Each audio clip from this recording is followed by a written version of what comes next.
The suspension of Jeremy Corbyn himself was simply wrong. It's, as I referenced in my first initial comments, the HRC report specifically talks about the freedom of speech not allowing for unlawful language, but then goes on page 27 to specifically say that anyone who wants to talk about the scale of anti-Semitism within the party will be protected by Article 10.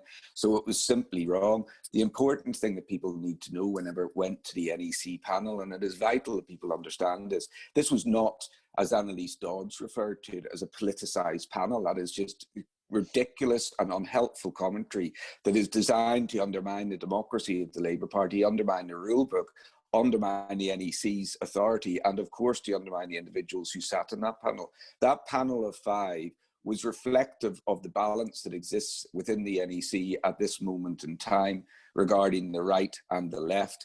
That panel of 5 had a report and recommendations from GLUE before they sat. That panel of 5 was assisted on the day with independent counsel, and that panel of 5 found that there was no breach of rule and Jeremy's membership should be reinstated. Now, of course, Paul, his whip had only ever been withdrawn because his membership had been suspended. There had been no separate decision that had been taken in regard to the whip. Once his membership was reinstated, immediately, de facto, his whip should be reinstated. And for Keir Starmer not to allow that whip to be reinstated when no action separately had been taken regarding the whip is double jeopardy. It obviously flies in the face of natural justice. It is exactly the type of political interference the HRC said would be unlawful, discriminatory, and it runs a horse and cart through our rule book and the presumption of the NEC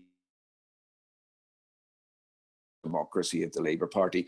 Now, subsequent to that, Nick Brown has obviously written a letter in respect to the suspension of the whip with a catch-all in regard to bringing the party into disrepute, a 3-month, and it was reported in the papers today that it's intended for that to be a rolling 3 months unless Jeremy apologises for his role in anti-Semitism, whatever that vague phrase is supposed to mean. Well, we all know what it is supposed to mean. But the reality for Labour is, on a legal challenge, they will have to support whether or not that was an independent decision that was taken or whether or not it was, in fact, a temper tantrum arising from the fact that there was an NEC outcome that did not suit the leadership. And Paul, I'll finish with this.